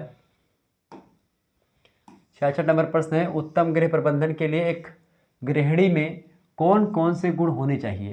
तो उत्तम गृह प्रबंधन के लिए गृहिणी में निम्नलिखित गुण मुख्य रूप से आवश्यक होते हैं। पहला होता है साक्षरता, यानी पढ़ी लिखी हो। दूसरी बात, सूझबूझ हो। नियोजन निपुणता का गुण हो, यानी आयोजन करने में वो एक प्रकार से ठीक ठाक हो। दूसरी बात, कार्य कुशलता, यानी कि उसके अंतर्गत कार्य दक्षता का गुण हो। ठीक है, मतलब काम सही तरीके से करने योग्य हो। तीसरी बात, सहनशीलता हो, उसके अंदर धैर्य का गुण हो, हड़बड़ाए न ज़्यादा, किसी भी मुद्दे पर धैर्य से काम ले। इसके अलावा स्नेहपूर्ण यानी कि प्रेम भावना रखे, प्रेममय तथा मधुर व्यवहार का गुण, ये भी एक बहुत जरूरी गुण होता है गृहिणी का। मितव्ययिता का गुण हो, कम खर्चा करने का गुण उसके अंदर हो। पता लगे, देखिए एक स्त्री ही एक प्रकार से अगर आपकी बचत करवा सकती है तो स्त्री ही करवा सकती है। अगर स्त्री चाहे तो आप कितना भी कमाते हो, सब कुछ एक झटके में ख़त्म हो जाएगा।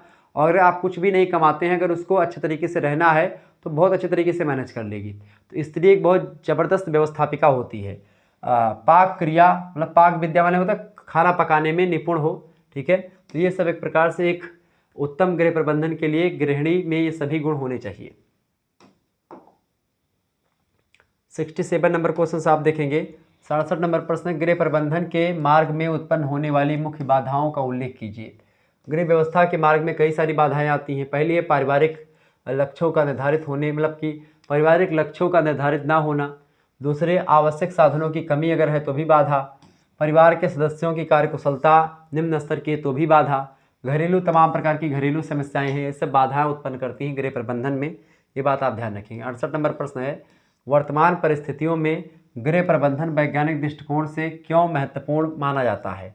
वर्तमान परिस्थितियों में गृह प्रबंधन या गृह कार्यों में विस्तार हुआ है तथा जटिलता में वृद्धि हुई है। इसके अतिरिक्त गृहिणी की भूमिकाओं में वृद्धि हुई है। इन दशाओं में गृह प्रबंधन को वैज्ञानिक दृष्टिकोण से आवश्यक और महत्वपूर्ण माना जाता है, क्योंकि हर एक चीज़ बढ़ चुका है।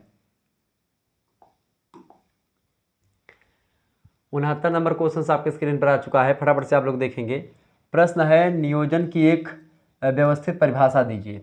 एक वांछित लक्ष्य तक पहुंचने के विभिन्न संभावित मार्गों के विषय में सोचना, विचारना, कल्पना में प्रत्येक योजना की समाप्ति तक अनुमान करना, व्यापक कार्य योजना का चुनाव करना, यही सब नियोजन है। ये परिभाषा निकेल और डार्सी ने दी है, ये बात आप ध्यान, निकेल और डार्सी ने ये परिभाषा दी है, ठीक है। निकेल और डार्सी ने क्या कहा कि एक वांछित, यानी जो आप चाह रहे हैं वो लक्ष्य उस लक्ष्य तक पहुंचने के लिए तमाम प्रकार के जो रास्ते हैं उन रास्तों के विषय में सोचना, विचारना, ठीक है, कल्पना करना, प्रत्येक योजना की समाप्ति तक अनुमान करना और व्यापक कार्य योजना का चुनाव करना, यही सब नियोजन होता है। 70 नंबर प्रश्न, गृह प्रबंधन में नियोजन को क्यों आवश्यक माना जाता है। तो गृह प्रबंधन में प्रमुख उद्देश्यों पर बल केंद्रित करने के लिए, नियंत्रण के लिए, मितव्ययिता के लिए, अनिश्चितता को दूर करने के लिए नियोजन को आवश्यक माना जाता है। तो इन सभी कार्यों के लिए गृह प्रबंधन में नियोजन यानी आयोजन बहुत ज़रूरी होता है। प्लानिंग का मतलब ही आयोजन या नियोजन होता है, तो प्लानिंग बहुत ज़रूरी होती है गृह प्रबंधन में। आगे देखेंगे, 71 नंबर क्वेश्चन आपके स्क्रीन पर आ चुका है। 71 नंबर प्रश्न, गृह प्रबंधन के संदर्भ में नियंत्रण से क्या आशय है। नियंत्रण माने कंट्रोल। जब भी आप गृह प्रबंधन करेंगे तो कंट्रोल होना बहुत ज़रूरी है, ठीक है। नियंत्रण जो होता है गृह प्रबंधन का एक प्रमुख तत्व होता है। नियंत्रण के अंतर्गत जो है चालू योजना की कार्यप्रणाली का अध्ययन किया जाता है। इसके अतिरिक्त पूर्व निर्धारित कार्यप्रणाली से वर्तमान कार्यप्रणाली के विचरणों का सूक्ष्म निरीक्षण किया जाता है। नियंत्रण के ही अंतर्गत समय और परिस्थितियों के अनुसार पूर्व निर्धारित योजना के में किए जाने वाले परिवर्तनों का निर्णय किया जाता है, ठीक है। आगे देखिएगा,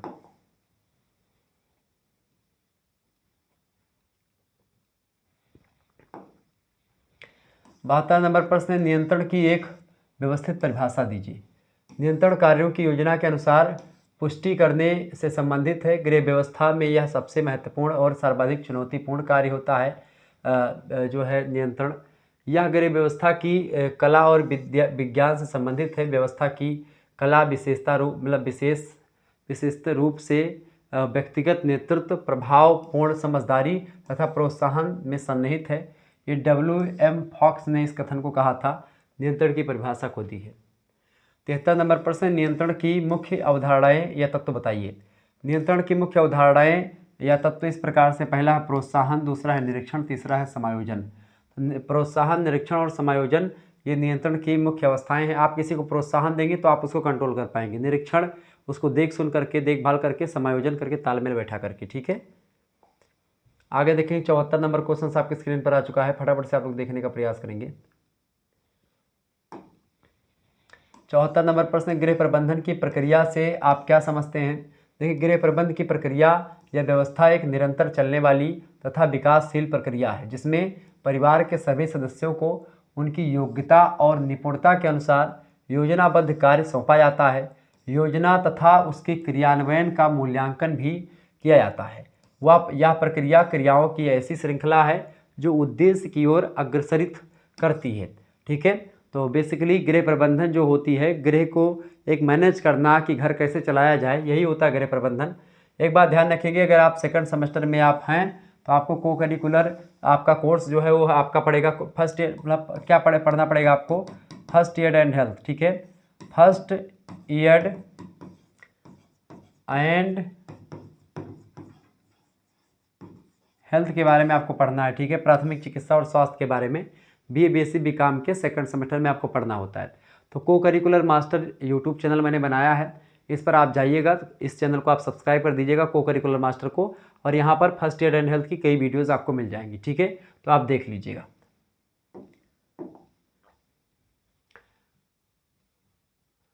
75 नंबर क्वेश्चन आप देखेंगे। 75 नंबर प्रश्न है, गृह प्रबंधन की निकेल और डार्सी के द्वारा प्रतिपादित परिभाषा कौन सी है। गृह प्रबंधन उद्देश्य निर्धारित व्यवस्थापन की प्रक्रिया, निर्माण प्रगति एवं परस्पर आश्रित व्यवस्थापन की क्रियाओं की श्रृंखला है, जिसमें से प्रत्येक में निर्णय लेने की आवश्यकता सम्मिलित है। यह गृह प्रबंधन की परिभाषा निकेल और डार्सी ने दी है। आगे देखेंगे अगला प्रश्न आपकी स्क्रीन पर 76 नंबर देखेंगे। प्रश्न है, गृह प्रबंधन की प्रक्रिया के मुख्य चरण या सोपान बताएं। गृह प्रबंधन की प्रक्रिया के कई चरण हैं। पहला है आयोजन या नियोजन करना, प्लानिंग करना।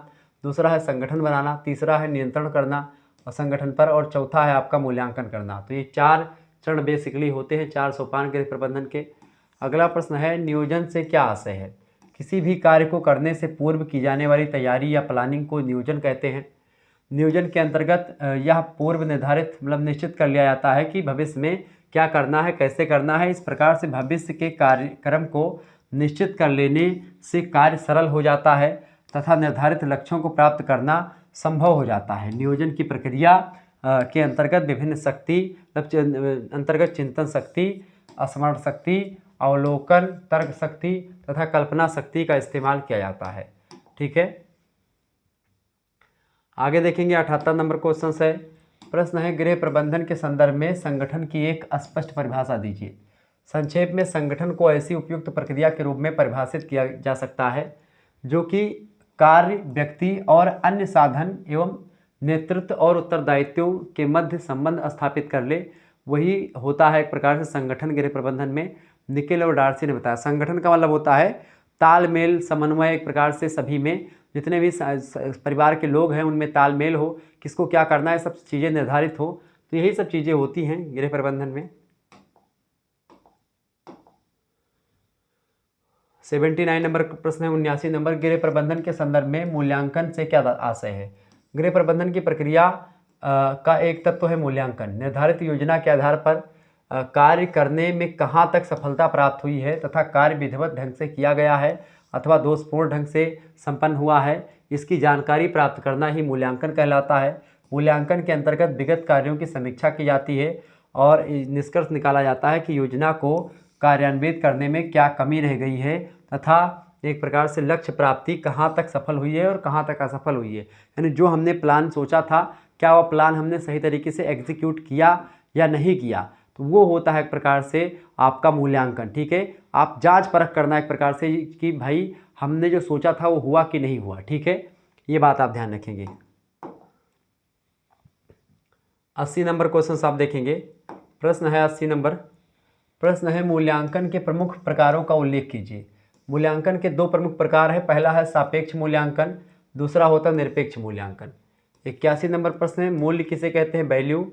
निकेल और डार्सी वैल्यू की परिभाषा देते हुए कहते हैं कि मूल्य जो होते हैं मानवीय व्यवहार को प्रेरणा प्रदान करते हैं, मानवीय व्यवहार को मोटिवेट करते हैं, मोटिवेटर जो फैक्टर होते हैं, या न्याय करने, व्याख्या करने और विश्लेषण करने हेतु आधार प्रदान करते हैं कौन, मूल्य। इनमें यह गुण होता है कि विभिन्न विकल्पों के मध्य बुद्धिमत्तापूर्वक चयन को संभव बनाते हैं कौन, मूल्य, ठीक है। तो ये मूल्य होते हैं। लक्ष्य क्या होता है, लक्ष्य माने गोल होता है, ठीक है, यानी कि जो आप चाह रहे होते हैं वो। देखिए लक्ष्य क्या है, उद्देश्य ही लक्ष्य होता है। किसी भी चीज़ को करने का जो उद्देश्य होता है वही लक्ष्य कहलाता है। लक्ष्य जो होता है, परिवार या कोई व्यक्ति जिस कार्य को करने के लिए प्रेरित होता है वही साधारणतः उसके लक्ष्य होते हैं।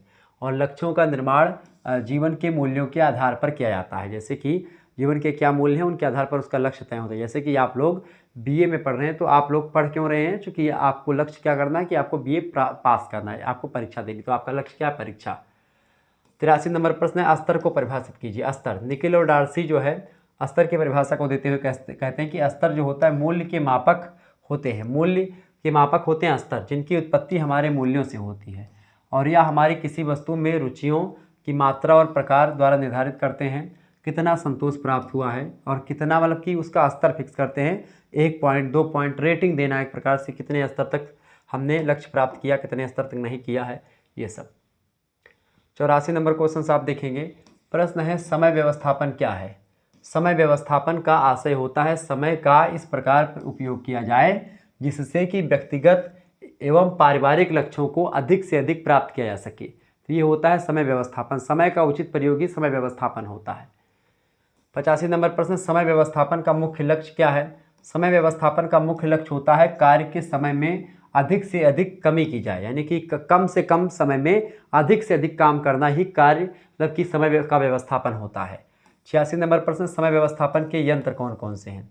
समय व्यवस्थापन में अत्यधिक भार यानी पीक लोड और कार्य का वक्र, विश्राम का समय, कार्य सरलीकरण, ये सब एक प्रकार से इसके जो है यंत्र होते हैं समय व्यवस्थापन के। अगला क्वेश्चन आपके स्क्रीन पर आ चुका। शक्ति व्यवस्थापन क्या है बताएं। शक्ति व्यवस्थापन किसे कहते हैं। देखिए, शक्ति व्यवस्थापन का अर्थ है कि किसी लक्ष्य की प्राप्ति हेतु इतनी शक्ति व्यय की जाए जिससे कार्य पूरा हो जाए और शक्ति का संतुलन भी बना रहे। मतलब कि सांपों मर जाए और लाठियों ना टूटे, और टूटे तो थोड़ा बहुत चिटक जाए, टूटे ना। मतलब कि जो है शक्ति व्यवस्थापन मतलब जो आपकी पावर है उसको कम से कम प्रयोग किया जाए, कम से कम शक्ति का प्रयोग करके अधिक से अधिक जो है प्रकार से प्रॉफिट किया जाए, ये होता है शक्ति व्यवस्थापन। 88 नंबर प्रश्न, शक्ति व्यवस्थापन की योजना बनाते समय किन बातों का ध्यान रखना चाहिए। शक्ति की योजना बनाते समय निम्न बातों को ध्यान में रखना चाहिए। पहली बात, हल्के कार्य मतलब कि हल्के कार्य जो है आप जो सरल काम हो पहले कर लें और भारी काम बाद में करें। दूसरी बात, कार्य, विश्राम और मनोरंजन तीनों को पर्याप्त महत्व दिया जाए, यानी कि अगर आप केवल काम ही करेंगे और मनोरंजन नहीं करेंगे, विश्राम नहीं करेंगे तो फिर दिक्कत हो जाएगी। जैसे इस समय मुझे है, चूँकि मैं लगातार आपके लिए मेहनत कर रहा हूँ, मुझे विश्राम इस समय नहीं करने को मिल रहा है, लेकिन फिर भी मैं मेहनत कर रहा हूँ आपके लिए, तो ज़रूरी होता है, ठीक है, कार्य, विश्राम और मनोरंजन तीनों का तालमेल बैठाया जाए। कार्य योजना में विश्राम को पर्याप्त स्थान दिया जाए और कार्यकर्ता की शारीरिक और मनोवैज्ञानिक दशाओं को ध्यान में रख करके योजना बनाई जाए, तो ये सब शक्ति व्यवस्थापन की योजना होती है। आगे देखेंगे 89 नंबर प्रश्न आपकी स्क्रीन पर आ चुका है। थकान क्या है। तो पूर्व में किए गए कार्य के कारण, पूर्व में यानी पहले आप कोई काम करते हैं, जैसे मैं अभी पढ़ा रहा हूँ, पढ़ाने के बाद में मुझे थका लगेगी, ठीक है, थका लगती पढ़ाने के बाद में, मुंह एकदम से दर्द करने लगता है, ठीक है, गला वाला दर्द करने लगता है बोलते बोलते, तो थकान क्या है। पूर्व में किए गए कार्य के कारण थकान की शारीरिक अवस्था वह अवस्था होती है जिससे वर्तमान कार्य को करने की हमारी योग्यता कम हो जाती है, यानी कि जो काम हम बिना थके हुए करते हैं, अगर हम थक जाते हैं तो उस काम को नहीं कर पाते हैं, कम कर पाते हैं, ठीक है, वो थकान होता है। थकान बेसिकली दो प्रकार की होती है। थकान कितने प्रकार की होती है, दो प्रकार की। पहली होती है शारीरिक थकान, अगर आप कुदाल गोड़ेंगे, आप एक प्रकार से गेहूं काटेंगे तो आप शारीरिक थकान होगी वो। लेकिन अगर आप वहीं पर अशारीरिक थकान की बात करें या मनोवैज्ञानिक थकान, यानी जैसे मान लेते हैं मैं पढ़ा रहा हूँ तो ये मनोवैज्ञानिक थकान में मुझे शारीरिक मेहनत भी थोड़ा बहुत करनी पड़ रही है, क्योंकि यहाँ पर खड़े होकर के पढ़ाना, ठीक है, और इसके अलावा जो है लिखना, मतलब हाथ उठा करके, तो थोड़ा बहुत थकान शारीरिक होगी। बाकी ज़्यादा थकान कैसी होगी, मानसिक होगी, ठीक है। एक टीचर की, एक एक एक एक प्रकार से एक इंजीनियर की, ये सब जो है क्या होती है, इंजीनियर जो बड़े बड़े इंजीनियर होते हैं, बड़े बड़े जो एक प्रकार से अधिकारी होते हैं, वो मानसिक थकान होती है उनकी। 91 नंबर प्रश्न है, कार्य सरलीकरण क्या है। कार्य सरलीकरण मतलब होता है कि किसी भी काम को करने की सबसे आसान तरीका, सबसे सरल विधि, शीघ्र विधि, ठीक है, कार्य सरलीकरण कहलाती है। यानी किसी काम को किस विधि से सबसे सरल तरीके से सबसे अच्छे ढंग से किया जा सकता है, वही तकनीक जो होती है कार्य सरलीकरण कहलाती है। 92 नंबर क्वेश्चन आपके स्क्रीन पर आ चुका है। कार्य सरलीकरण की तकनीक बताइए। कार्य सरलीकरण की कई तकनीकें, औपचारिक तकनीक और पेन और पेंसिल तकनीक, ये दो तकनीक होती है। 93 नंबर प्रश्न है, कार्य सरलीकरण के कुछ प्रमुख उपकरणों के नाम बताएं। देखिए, घर में कार्य सरलीकरण के कई सारे टेक्निक हैं, जैसे कि आपको बता दूं, जैसे कार्य सरलीकरण के प्रमुख उपकरण में आपका गैस चूल्हा होगा। पहले लोग जो चूल्हे पर खाना बनाती थी महिलाएं, तो ज़्यादा समय लगता था, मेहनत भी ज़्यादा लगती थी। इंडक्शन चूल्हा हो गया, इंडक्शन जो लाइट चलता है। प्रेशर कुकर हो गया, पहले चावल के लिए बटुली में या भदेला में आधान रखा जाता था, वो खौलता था कुछ देर तक, फिर उसमें चावल वावल डाल करके तब बनाते थे। आजकल प्रेशर कुकर है, चावल उठाओ, प्रेशर कुकर में डालो, पानी थोड़ा सा डालो और सीटी लगा दो, आराम से एक सीटी में चावल बना तैयार। Heater, fridge, mixer, juicer, grinder, विद्युत टोस्टर, विद्युत प्रेस, वॉशिंग मशीन, सब कुछ है। पहले हमारी जब हम लोग छोटे छोटे थे, मम्मी हमारी जब कपड़ा धुलती थी तो मतलब लगभग 4 बार घंटे तक कपड़ा धुलना पड़ता था, क्योंकि हम 4 भाई थे, 4 भाई हैं और पिताजी हमारे, ठीक है। तो इन सभी का कपड़ा धुलने में बड़ा समय लगता था। और हमारे घर में क्या है कि भाई माता जी हमारी कपड़े वपड़े हम लोगों की शुरुआत से ही धुलती आई, ठीक है।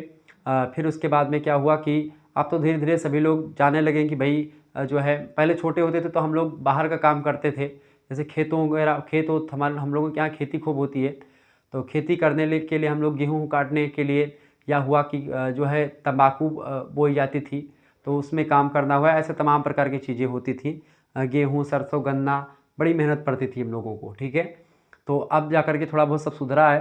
तो जैसे पहले की महिलाएं ऐसे करती थी। मिक्सर, अब तो मिक्सर चल गया है, मिक्सर में लोग चटनी उटनी भी पीस देती हैं। जो मसाला होता है, पहले ये सब मसाला पैकेट वाला मसाला नहीं डालती थी, पहले बढ़िया सा धनिया, खड़ा धनिया आता था, मिर्चा होता था, इसको सभी लोढ़ा और सिल पर पीसा जाता था, ठीक है। उसके बाद में तैयार होता था। तो ये सब अब एक प्रकार से क्या हो गया है, अब सारे विद्युत उपकरण आ चुके हैं, जिसके कारण से कार्य बहुत आसान हो गया है। तो यही कार्य सरलीकरण होता है। 94 नंबर क्वेश्चन आपकी स्क्रीन पर आ चुका है। प्रश्न है, पारिवारिक बजट से आप क्या समझती हैं? पारिवारिक बजट एक प्रकार का व्यवस्थित प्रलेख अथवा प्रपत्र होता है, जिसमें संबंधित परिवार के निश्चित अवधि में होने वाले आय व्यय के विवरण को दर्शाया जाता है, ठीक है। तो ये होता है पारिवारिक बजट, यानी एक महीने में, एक साल का भी हो सकता है, एक दिन का बजट आप होकर करवा सकते हैं। अगला प्रश्न है 95 नंबर, बजट बनाने का प्रमुख उद्देश्य क्या है? बजट बनाने का प्रमुख उद्देश्य गृह व्यवस्था को सुचारू रूप से बनाए रखना और सही तरीके से हर एक चीज़ चले। 96 नंबर प्रश्न है, पारिवारिक बजट के किस प्रकार को सर्वोत्तम बजट माना जाता है? तो बचत के बजट को सर्वोत्तम पारिवारिक बजट माना जाता है। अगर बचत अच्छी है, मान लेते हैं अगर आप 10,000 रुपये महीने में कमाते हैं, ठीक है, तो अगर 8,000 रुपये आपका एक प्रकार से खर्चा एक महीने में आ जा रहा है, तो बचत कितने की हो रही है? 2,000 की आपकी बचत हो रही है, ठीक है। तो ये एक प्रकार से जब बचत वाला एक प्रकार से बजट होता है तो ठीक माना जाता है। लेकिन अगर 8,000 आप कमा रहे हैं और 10,000 खाएंगे तो 2,000 लेस में चले जाएंगे, तो ये बजट अच्छा नहीं माना जाता। आगे देखिए 97 नंबर प्रश्न आपके स्क्रीन पर आ चुका है। यदि पारिवारिक बजट में पारिवारिक आय के बराबर ही पारिवारिक व्यय का प्रावधान हो तो उस बजट को क्या कहते हैं? मतलब कि जितना कमाओ उतना खा लो। तो पारिवारिक आय के बराबर ही पारिवारिक व्यय का प्रावधान होने पर उस पारिवारिक बजट को संतुलित बजट कहा जाता है, ठीक है। कि भाई 10,000 आ रहा, 10,000 खर्चा हो गया, इस पूरा का पूरा एकदम से प्राथमिक बजट ही होता है। मतलब प्राथमिक नहीं, ये आपका संतुलित बजट होता है। आगे देखेंगे 98 नंबर प्रश्न आपके स्क्रीन पर आ चुका है। प्राथमिकता के आधार पर बताएं, प्राथमिकता के आधार पर पारिवारिक बजट की 3 मदों को निम्नलिखित को लिखिए। तो प्राथमिकता के आधार पर पारिवारिक बजट की 3 मदें ऐसी हैं। देखिए, आहार और संबंधित सामग्री, आहार से रिलेटेड जो सामग्री होती है पहली मद। दूसरी मद वस्त्र और परिधान को लेकर के बजट होता है। तीसरा आवास संबंधी बजट। तो ये एक प्रकार से 3 मदें जो हैं, ये एक प्रकार से बड़ी फेमस मदें हैं। रोटी कपड़ा मकान, ये 3 एक प्रकार से ये हमेशा ये दैनिक आवश्यकताएं होती हैं हर व्यक्ति की, ठीक है। और ये एक प्रकार से प्राथमिक आवश्यकताएं हैं। 99 नंबर प्रश्न, पारिवारिक आय के 4 मुख्य स्रोतों का उल्लेख कीजिए। पारिवारिक आय के 4 मुख्य स्रोत हैं वेतन, व्यापार और व्यवसाय, कृषि कार्य और पशुपालन, ठीक है। तो वेतन, व्यापार एवं व्यवसाय, कृषि और पशुपालन, ये एक प्रकार से 4 प्रमुख स्रोत होते हैं पारिवारिक आय के। या तो कहीं से आप वेतन प्राप्त कर रहे हैं, या फिर आप कोई व्यापार कर रहे हैं, या कोई व्यवसाय कर रहे हैं, या आप कृषि काम कर रहे हैं, या फिर पशुपालन कर रहे हैं। 100 नंबर प्रश्न है आपका, पारिवारिक आय में वृद्धि के लिए किए जाने वाले उपायों का उल्लेख कीजिए। देखिए, पारिवारिक आय में वृद्धि के लिए किए जाने वाले मुख्य उपाय हैं गृह एवं सहायक उद्योग धंधे, समय का उचित विभाजन, श्रम और समय बचत के साधनों का प्रयोग, खाद्य पदार्थों का संरक्षण और संग्रहीकरण, धन का मितव्यय यानी कम खर्चा करना, बचत का उचित विनियोग करना, आय व्यय का संतुलित बजट बनाना। ये सब एक प्रकार से पारिवारिक आय में वृद्धि के लिए जो है किए जाने वाले उपाय हैं। 101 नंबर क्वेश्चन आप देखेंगे। 101 नंबर प्रश्न आपकी स्क्रीन पर आ चुका है। प्रश्न है, पारिवारिक व्यय की एक सरल परिभाषा लिखिए। किसी निश्चित अवधि में संबंधित परिवार के द्वारा अर्जित आय के उस अंश को पारिवारिक व्यय माना जा सकता है जो परिवार के सदस्यों की विभिन्न आवश्यकताओं की पूर्ति के लिए खर्च किया गया होता है। तो ये पारिवारिक व्यय होता है। 102 नंबर प्रश्न है, पारिवारिक आय की एक सरल और स्पष्ट परिभाषा दीजिए। देखिए, पारिवारिक आय मुद्रा, वस्तुओं, सेवाओं तथा संतोष का वह प्रवाह होता है जो परिवार के अधिकार में उसकी आवश्यकताओं और इच्छाओं को पूर्ण करने का उत्तरदायित्व के निर्वाह हेतु आता है। तो आय वो होता है पारिवारिक। 103 नंबर क्वेश्चन आप देखेंगे। 103 नंबर प्रश्न आपकी स्क्रीन पर आ चुका है। पारिवारिक व्यय के 4 मुख्य प्रकार कौन कौन से हैं? पारिवारिक व्यय के 4 मुख्य प्रकार है। पहला है निश्चित व्यय, जो पहले से निर्धारित होता है बजट के अकॉर्डिंग। दूसरा होता है अर्धनिश्चित व्यय। तीसरा होता है अन्य व्यय और चौथा होता है आकस्मिक व्यय। अचानक से कोई एक प्रकार से खर्चा आ जाए, सडनली अगर मान लेते कोई दिक्कत आ जाए, तबीयत खराब हो जाए, किसी का देहांत हो जाए, ऐसी स्थिति में एक ये सब आकस्मिक व्यय है कि तुरंत खर्चा करना पड़ेगा। आगे देखेंगे, अगला क्वेश्चन आपके स्क्रीन पर आ चुका है। 104 नंबर, पारिवारिक व्यय को प्रभावित करने वाले कारक बताइए। पारिवारिक व्यय को प्रभावित करने वाले कई कारक हैं। देखिए, परिवार के द्वारा अर्जित कुल आय जो होती है प्रभावित करती है पारिवारिक व्यय को, यानी जितना आय होगी उसी के अकॉर्डिंग खर्चा होगा। दूसरी बात, परिवार के रहन सहन का स्तर कैसा है वो भी डिपेंड करता है। तीसरी बात, परिवार का स्वरूप कैसा है। चौथी बात, परिवार का आवासीय क्षेत्र कैसा है। पांचवी बात, परिवार में बच्चों की संख्या और उनका बच्चों का खर्चा कैसा है। छठी बात, परिवार के मुखिया और अन्य सदस्यों के बीच मतलब के व्यवसाय कौन कौन से, मुखिया क्या काम करता है, अन्य सदस्य परिवार के क्या काम करते हैं। तो इन सभी को एक प्रकार से कारक के रूप में देखा जाता है जो कि प्रभावित करते हैं पारिवारिक व्यय को। परिवार का जो है सामाजिक और धार्मिक दृष्टिकोण कैसा है, गृहिणी की दक्षता, गृहिणी कितनी एक प्रकार से टैलेंटेड है, गृहिणी को क्या पता है उस परिवार में, ये सब डिपेंड करता है पारिवारिक व्यय को प्रभावित करने के कारक ये सभी हैं, ध्यान रखिएगा।